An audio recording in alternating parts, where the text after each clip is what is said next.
Hello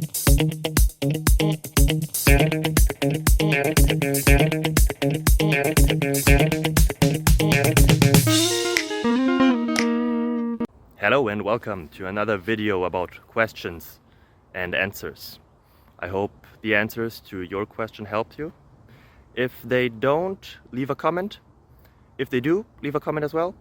And I'm trying to get always better, so please give us constructive feedback.